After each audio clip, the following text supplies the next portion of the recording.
Hi my lovely viewers, ఒక special chicken curry చేస్తున్నానండి నేను. ఫస్ట్ స్టార్టింగ్ ప్రొసీజర్ మీకు చూపించలేకపోయాను, వెరీ సారీ. ఫస్ట్ ఏమో చికెన్ని మనం ఉప్పు కారం పసుపు వేసుకుని కొంచెం ఆయిల్ వేసుకుని ఒక గంట సేపు ఉంచుకోవాలండి.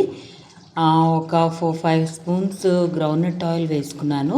ఫస్ట్ మీకు చూపించలేని ప్రొసీజర్ గురించి నేను చెప్తున్నాను. 4-5 స్పూన్స్ వేసుకున్నాక ఆనియన్స్ జింజర్ గార్లిక్ వేసి బాగా ఫ్రై అయ్యాక ఒక 4 టమాటాలండి, 4 టమాటాలు గ్రేవీ వేసాను అనమాట దీంట్లో.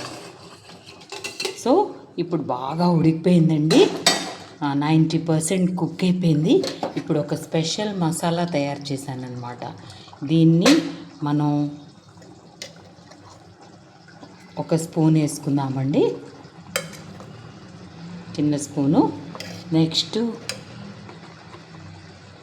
ఒక స్పూన్ కారం, ఆల్రెడీ నేను కారం వేశాను. కొంచెం కసూరి మేతి అండి, కసూరి మేతి, కొంచెం కసూరి మేతి వేద్దాం. ఎక్కువ వేయకూడదండి, లైట్గా. కొంచెం మనం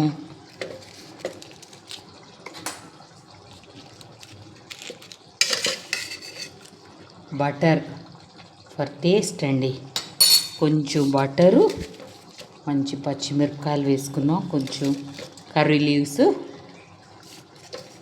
వేసుకున్నాం. లాస్ట్లో ఎవరెస్ట్ మసాలా అండి, కొంచెం ఎవరెస్ట్ మసాలా కూడా వేసుకుందాం. దీంట్లో చాలా ఒక ఫ్లేవర్ఫుల్ టేస్ట్ వస్తుందండి. లైట్గా, ఎక్కువ మసాలాలు తినకూడదండి సమ్మర్లో. లైట్గా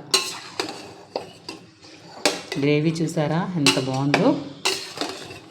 దీంట్లో కొంచెం కర్డ్ కూడా వేసానండి స్టార్టింగ్లో. Onions, ginger garlic paste, tomato gravy, ఒక 4 టమాటోస్ అండ్ కొంచెం కర్డ్. చికెన్ ఏమో ఉప్పు కారం పసుపుతో మ్యారినేట్ చేసి 1 అవర్ ఉంచానన్నమాట. సో ఇదిలాగా ఉడకనివ్వండి. బాగా అంతా బాగా కలిసాక టేస్ట్ చూసుకొని స్టవ్ ఆపేయడమే.